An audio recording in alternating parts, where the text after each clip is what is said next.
What is up, Dallas Cowboys fans? Welcome in to the Dallas Cowboys Daily Blitz.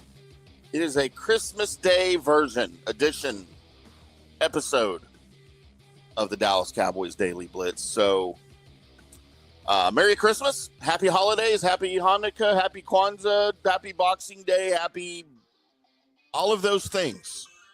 And I'm sure I missed someone. But whatever it is that you are celebrating this time of year, happy that to you. And we hope you're doing it well and with those that you want to do it with. Welcome in to the Dallas Cowboys Daily Blitz right here on FanStream Sports. I'm IndyCarTim, and yes, we're talking Cowboys on Christmas Day because, well, honestly, therapy is expensive and this is free. Always free for you. So a part of the Dallas Cowboys Daily Blitz that used to be a staple every morning when I did this years ago was the dad joke of the day. And I thought we would start back up the dad joke of the day every morning. We're going to start it on Christmas as we relaunch this thing. And I thought I would give you a Christmas edition of the dad joke of the day. And just keep in mind, this is exactly what it is. And these used to be sponsored. This was a sponsored thing I used to do here. So if you'd like to sponsor our dad joke of the day, brought to you by, insert your company name here, reach out to me, info@fanstreamsports.com, or hit me up on the X machine at IndyCarTim. We'll talk sponsorships. I've also used to wear, your hats. I used to get sent hats all the time to wear on the show. That was a lot of fun. We'll get back into all of that stuff as we continue to talk Cowboys in the live editions of these Dallas Cowboys Daily Blitz. But let's get into our Christmas dad joke before we get into Cowboys, Commanders, Pro Bowl, all that good stuff. And I'm going to give you a couple of options here. Normally we don't do two. We never do two. We're doing two today. Merry Christmas. What is the absolute best type of Christmas present? A broken drum. You can't beat it.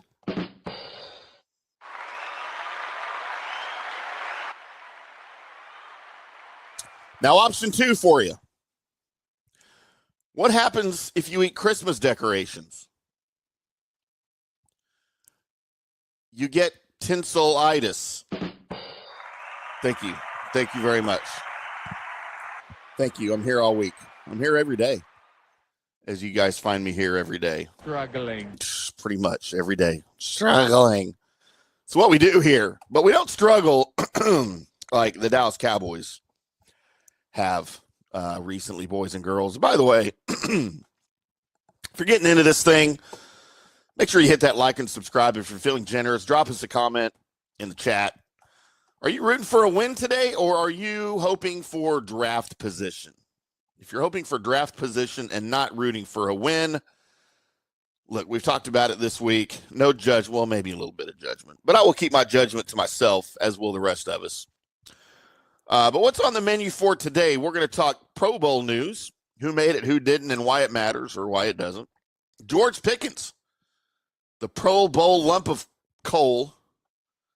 That could be a money bump for him, and it could be a bump for Dallas. Just don't tell me about your baby bump. Cowboys versus Commanders, Christmas Day edition. We'll get into that. And some under-the-radar guys I'm watching, because if you're not playing for the playoffs, you're playing for jobs. At least you should be. And whether you're watching this in the background today while you're cooking, wrapping presents, unwrapping presents, hiding from relatives, whatever it is you're doing, welcome. This is a safe place for you. So let's start with the Pro Bowl, as we have the usual suspects plus one. And the Pro Bowl honors are out, and it's mostly the usual cast for Dallas. We've got Dak, Tyler Smith, Brandon Aubrey, Quinnen Williams, who made it despite all of the injuries and his weird schedule quirks this year. But the name everybody is circling on that list is George Pickens, and his first ever Pro Bowl selection. And I mean, only thing I can say on this is congratulations to George Pickens, because as you guys may or may not know, I cover the Pittsburgh Steelers as one of my many, many NFL teams that I cover here in the NFL. And George Pickens has not been one of my favorite players to cover in his tenure in Pittsburgh. When the trade was announced to Dallas, my head just sank, because I did not want any part of Pittsburgh George Pickens in Dallas. And I predicted if he can keep himself clean and not bring the baggage with him to Dallas, he could be a huge asset for this club. But I thought that was a big if. And early on, he has performed like better than I thought he could, numbers-wise and behavioral-wise. I didn't think he was capable of proper behavior, if proper for him. We'll say that. Now, in the recent weeks, he's kind of shown a little bit of what we saw in Pittsburgh, not nearly to the extent that we saw in Pittsburgh, though. And all in all, I think the George Pickens thing has worked out. My question is, will it continue to work out? Or the longer he's here, will we start to see more of the old George Pickens? And look, I'm not cheering for the old George Pickens to come back by any means. I'm just trying to be real here and wonder what George Pickens version we get. But as it is now, with the track record here in Dallas that we've got, I got no problem keeping George Pickens, and I am ecstatic that he was voted to the Pro Bowl, his very first career Pro Bowl. And it makes me happy. And especially when you look at a loaded NFC wide receiver room in the conference, for him, I think this is a breakthrough. I really do. But the big question with this is, how does this affect, number one, whether he stays in Dallas, and number two, the price tag for all of this? The truth is, Pro Bowls don't decide contracts, but it sure helps the sales pitch. So the agents love to throw Pro Bowl nods into contract negotiations, and make no mistake, this one will be included in any contract negotiations. But George Pickens earned it. I was amazed. I've been amazed at his numbers. I hate that he's missed some time, but I think this is the best version of George Pickens we can hope to get, and I'm here for it, 100%. So why has it been different for him in Dallas? The one word that runs through my brain with that question is consistency. That's always been the knock on him, the highs, the lows.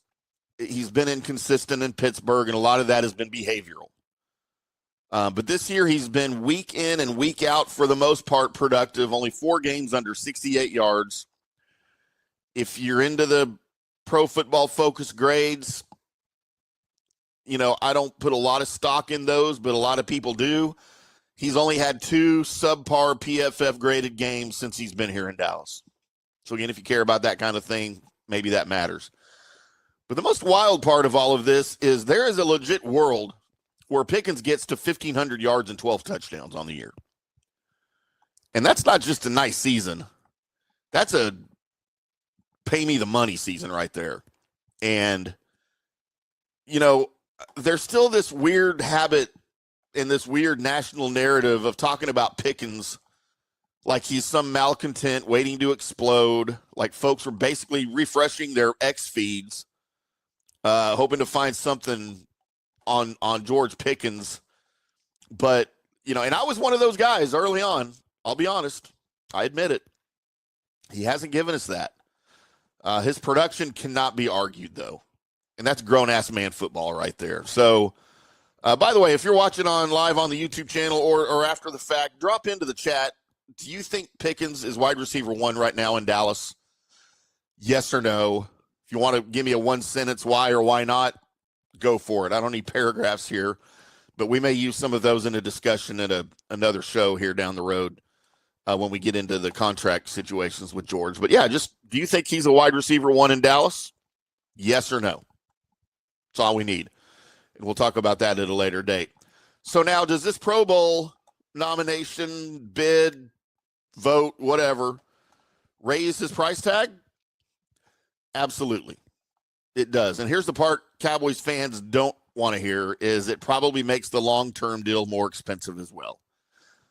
But I'll say this. If I'm George Pickens, I'm thinking twice about leaving a situation where I'm putting up career numbers with a quarterback who can feed me the ball consistently. He's never had that before. Look who he's played with in Pittsburgh. It's not been good. Quarterback playing Pittsburgh has not been good. He didn't get to play with Rodgers. I mean, if that's good or not, take that however you want. But look, you don't leave a good situation as a wide receiver with a generational quarterback for just a little bit more money, right? And then end up in some football desert where you kind of came from, is where Pittsburgh was when he was there. So that's up to George. Will the Cowboys knock his socks off with an offer? That has yet to be seen, and that's a topic for another podcast another day. So let's do the quick snub conversation. I think the only real debate here was Tyler Smith. Maybe some name factor there, but there are some guards in the NFC that have been a lot more consistent, I think, than Tyler Smith this year. But it is what it is. I don't have a problem with Tyler Smith being in the Pro Bowl this year or whatever that means. And again, that's a whole nother argument. What does it mean that you're a Pro Bowler? There's no game. Is it the least, the honor, the award, whatever, the recognition of the year that matters the least of all of these things? Maybe, but I don't have a problem with him being in that company there. And look, everyone's asking, where's CeeDee Lamb? And look, CeeDee Lamb has been awesome this year. But the NFC receiver group is a knife fight this year. And sometimes you just get squeezed out by the math. There are those that had better numbers than him. If CeeDee Lamb would have made the Pro Bowl, I would have had no problem with it. Him being left out of the Pro Bowl, I have no problem with it. You just wonder how he feels when George Pickens is in and he's not, since that's apparently his buddy now. But, I don't know. It is what it is. Again, you can let me know your thoughts about CD not being in, make an argument for it, making an argument against it. Would be happy to address those as well as we get into Dallas Cowboys, Washington Commanders, Christmas Day. Dallas is a road favorite. Washington is banged up, and the expectation is we're getting 39-year-old Josh Johnson under center for the Commanders. And look, everybody's making fun of the Phillip Rivers narrative, that situation in Indianapolis, coming off the couch at 44 years old, and he hasn't looked horrible. He looks like a guy that's been on the couch for 5 years, but he doesn't look horrible. And Josh Johnson's right there. I mean, he hasn't been out of the league for 5 years, but, he's been around, and he's 39. And it's a hard 39, too, because he's been in the league a long time. So with Josh Johnson under center, what is Washington's goal here, I think? I'm not really going out on a limb here. I think they're going to run the ball. I think they're going to establish the run game like their life depends on it. They're going to use play action. They're going to use quick screens to get the ball out of Josh Johnson's hands. They don't want him sitting in the pocket behind a line that's beat up. They want him moving. They want him on the edge, throwing safe passes. That's a game plan for just about any team that throws in a backup quarterback or a third-string quarterback. It's nothing groundbreaking there. Now, flip it, though. Dallas's offense has matchup advantages here all over the place, I think. Washington's defense is banged up front and in the secondary. Their linebackers have not looked great. And the ugly variable, I think, in this game is going to be the surface, the field. That field has been a problem all year, and nobody wants a Christmas Day injury that haunts you in the offseason. I'm knocking on wood. Yes, this is a real wooden desk here that I'm at. A very old wooden desk. It's my ex-wife's great-grandfather's desk that he, I think, purchased in the 30s and has been in her family most of his, I think they're all of her life, clearly. But anyway, I'm knocking on wood here because we don't want a Christmas Day injury for anybody on either team that's going to affect you going into the offseason into next year. So watch out for the field surface this time of year, especially there. It can get ugly, and it's been ugly here recently. So who are we watching today? So if you're watching this game, you're like me. If you're watching it like me, you're trying to figure out, look, I want the Cowboys to win because it's Christmas and I want joy. I'm also thinking, please show me someone who matters for 2026 because I need joy next year too. So here's the guys I'm watching. Wide receiver depth. If Dallas limits any of their stars in this game, it'll be an opportunity for some of the guys down the depth chart. We're watching Jonathan Mingo very, very closely because right now he's shown nothing that screams we have to keep him, that the Cowboys have to keep him. If he's on the roster next year, it's simply going to be because the contract merits it, not because he played well and deserves it. So all eyes on Jonathan Mingo. I think I called him the trade was a third rounder a few shows ago. Someone corrected me in the chat. Yes, of course, he was a fourth rounder. I misspoke. Either way, I don't even like that as a fourth rounder. I really don't. That trade at this point just screams what the hell, because that was a season you needed to go get a running back, and you could have found a running back in the fourth round.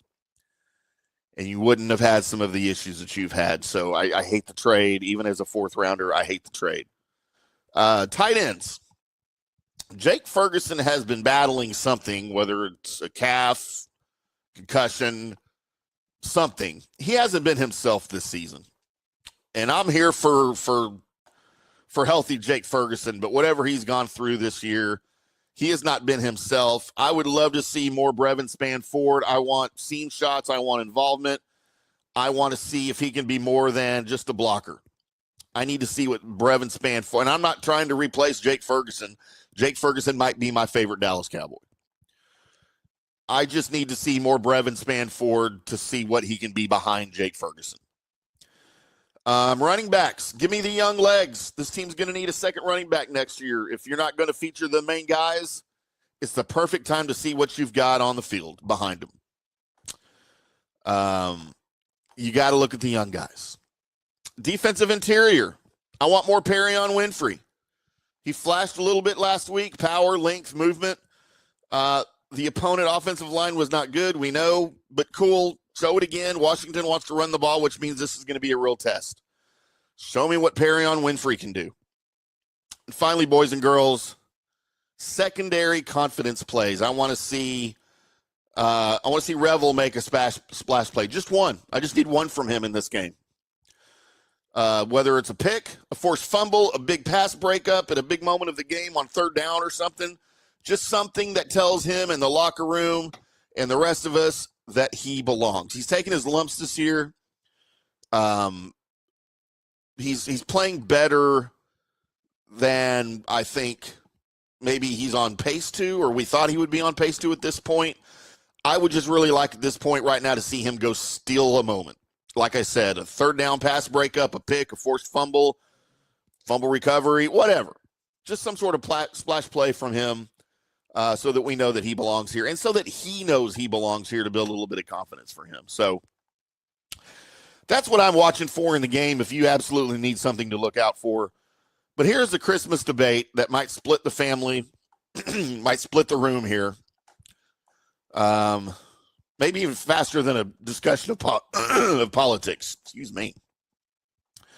I don't know if you guys talk politics over the holidays. I'd love to be a fly on the wall in some of y'all's houses as the politics subject comes up. But this might be one that's on equal ground with the politics debate. How are you rooting today? Some fans want a loss for the draft. Some fans want a win because you hate the losing culture. I'm in that second category. I don't care about the draft right now. This is December. I know the season's just about over, but I want to stack up wins. I don't want to give Cowboys haters any reason to have a good day. I need wins. I don't care about the draft. And for those of you that care about the draft, that's awesome. I get it. The draft is important. But you can't cheer for a loss for your team to get a better draft pick, especially where the Cowboys are going to be drafting. It's not like you're trying to get the number 1 seed. All right, that's a very different situation. As it is right now, and look, the Cowboys have 2 first-round picks.